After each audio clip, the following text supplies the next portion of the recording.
سلام. در این بخش قصد دارم یک نمونه از پروژه های پرولوگی که قبلا نوشتیم رو بهتون نشون بدم که ببینید کار ما به چه شکل هست. پروژه های دیگه‌ای حتی با زبانهای دیگه‌ای به جز پرولوگ از جمله کلیپس، سی شارپ و غیره انجام شده.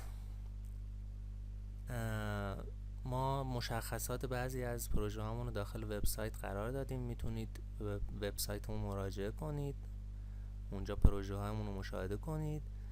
ولی صرفاً پروژه هامون محدود به این پروژه‌ای که داخل وبسایت گذاشتیم نیست. بسیاری پروژه های دیگه ای هم داریم ولی فقط تعدادی رو به عنوان نمونه داخل وبسایت قرار دادیم. بقیه‌اش رو اگه خواستید میتونید تماس بگیرید از طریق شماره‌ای که داخل وبسایتمون قرار دادیم و سفارش بدید. حتی اگر پروژه جدیدی باشه بازم میتونید به ما سفارش بدید. آدرس خود وبسایتمون هم داخل لینکی که زیر همین ویدیو گذاشتیم قرار دادیم و از این طریق میتونید به وبسایتمون مراجعه کنید. یه نمونه پروژه پرولوگی که قبلا نوشتیم و تقریبا به صورت حرفه‌ای هست و چند صد خط کد در واقع داره. این سیستم تشخیص میوه هست، Detecting Fruit System. یعنی اینکه سیستم از ما مشخصات میوه رو سوال میکنه، ما بهش جواب میدیم و سیستم با استفاده از این مشخصات میتونه تشخیص بده که میوه در واقع چی هست.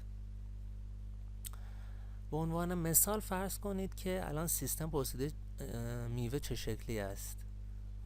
ما اگه مثلا میوه موز رو در نظر بگیریم، اینجا باید بهش جواب بدیم دراز هست شکلش. گفته تعداد هسته های آن چقدر است، باید بگیم زیاد نیست،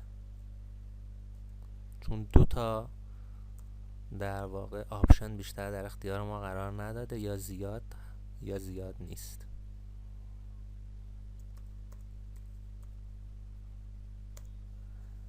پوست میوه خوردنی است؟ نه. چه رنگی است؟ زرد. و همونجور که میبینید تشخیص داد که میوه مورد نظر ما موز هست و سیستم به صورت خیلی حرفه‌ای میتونه در واقع با استفاده از مشخصات که ما بهش بدیم میوه رو تشخیص بده بهمون.